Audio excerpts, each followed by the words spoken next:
নমস্কার, আগমনীর ক্লাসরুমে আপনাদের স্বাগত জানাই। ইতিমধ্যেই বেশ গরম পড়ে গেছে, তো ভাবলাম একটি বিশেষ সম্মেলনের কথা আপনাদের সঙ্গে শেয়ার করি, যেটা থেকে আমরা একটা টার্গেট ফিক্স করতে পারবো যে আমাদের বেটার লাইফের জন্য। হ্যাঁ, তো আসুন সোজাসুজি কোনো কিছুতে না গিয়ে সোজাসুজি বিষয়টাতে চলে আসি। আজকের বিষয় হচ্ছে কিগালি কনভেনশন। কিগালি কনভেনশন 2016 সালে অনুষ্ঠিত হয়। তো এই সম্মেলনের মুখ্য উদ্দেশ্য কি না, এই সম্মেলনের মুখ্য উদ্দেশ্য হচ্ছে হাইড্রোক্লোরোফ্লুরোকার্বন যেগুলো আছে সেগুলোর পরিমাণ কমানো। তো এগুলো কি করে কমানো যেতে পারে, যে যত কুলিং এজেন্ট আছে আমাদের, অর্থাৎ ফ্রিজ, এসি, হ্যাঁ, এরকম যত কুলিং এজেন্টগুলো আছে সেগুলোর ব্যবহার সীমিত করা। তার কারণ কি, এটা দুটো ক্ষতি করছে। এক হচ্ছে আমাদের গ্লোবাল ওয়ার্মিং বাড়াচ্ছে বা বিশ্ব উষ্ণায়ন বাড়াচ্ছে। এই গ্যাসগুলো কি করে বিশ্ব উষ্ণায়ন বাড়ায় সেটা আমি আগে আলোচনা করেছি। যারা নতুন তারা সাবস্ক্রাইব করে একদম দেখে নেবেন, আর পুরনোরা তো আর কোনো কথাই নেই। তো যাই হোক, বিষয়ে চলে আসি। তো সেটা হচ্ছে যে এক হচ্ছে বিশ্ব উষ্ণায়ন বাড়াচ্ছে, দুই হচ্ছে যে আমাদের যে ওজোন স্তর সেটার ক্ষয় ভীষণ দ্রুত করে দিচ্ছে। তার ফলে যেটা হচ্ছে, আল্ট্রাভায়োলেট রশ্মিটা আসছে আমাদের শরীরে, বিশেষ করে যেটা বিটারে সেটা আসছে এবং আমাদের ক্যান্সার মতো রোগের বা ক্যাটারাক্ট এই সমস্ত প্রবলেমগুলো ভীষণ করে বাড়িয়ে তুলছে। তো এই বিষয়গুলোকে মিনিমাইজ করার জন্যই কিন্তু এই কনভেনশন বা এই এগ্রিমেন্ট কিন্তু বিভিন্ন দেশ সাইন করেছিল। তার মধ্যে ইন্ডিয়া একটি অবশ্যই অন্যতম দেশ যে এই এগ্রিমেন্টটা সাইন করে।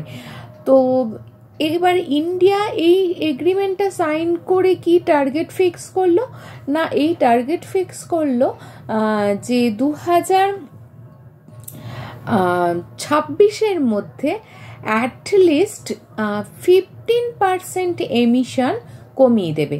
HCFC 15% এমিশন কিন্তু কমিয়ে দেবে, আর 2047 মধ্যে একেবারে এর নির্গমন সম্পূর্ণ বন্ধ করে দেবে। এবার ভাবুন, ভারত সরকার এই বিষয়টাতে চুক্তি স্বাক্ষর করে এলেন, সব কিছু করে এলেন, কিন্তু আমাদের যদি সচেতনতা না থাকে তাহলে কি এটা কোনোভাবেই এই টার্গেট কি অ্যাচিভ করা যাবে? তো এই জন্যই আমি শুরুতে বলেছিলাম যে আমরা আজকে যেটা বলবো সেটা আমাদের বেটার লাইফের জন্য একটা টার্গেট ফিক্স করে আমাদের এগোতে হবে। তো আমরা যদি বিশ্ব উষ্ণায়ন বা ওজোন স্তরকে বাঁচাতে যাই, বিশ্ব উষ্ণায়ন আটকাতে চাই, তাহলে আমাদের অবশ্যই কি করতে হবে, এই যে ইন্ডিয়া এই কনভেনশনে গিয়ে এগ্রিমেন্ট সাইন করে এনেছে সেটাকে চরিতার্থ তো করার জন্য বা সেটাকে পূর্ণতা দেওয়ার জন্য আমাদের সকলকে কিন্তু এফর্ট দিতে হবে।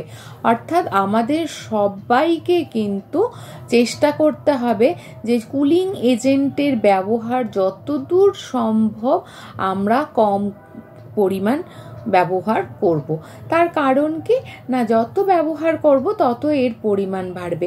চেষ্টা করব, আমরা গরম পড়ছে জানি, এসি ছাড়া থাকা খুবই সাংঘাতিক বিষয়। চেষ্টা করব যে একটা ঘরে এসি চালিয়ে সবাই থাকতে, ফ্যানের ওপর ডিপেন্ডেন্সি বাড়াবার চেষ্টা করব। দরকার হলে দুটো ফ্যান চালান, কিন্তু এসির ব্যবহার মিনিমাইজ করতে হবে। গাড়িতে থাকলে যদি খুব দরকার না পড়ে এসি চালাবেন না, গাড়ির যে এমনি হাওয়া, প্রাকৃতিক হাওয়া, সেটাকে উপভোগ করুন।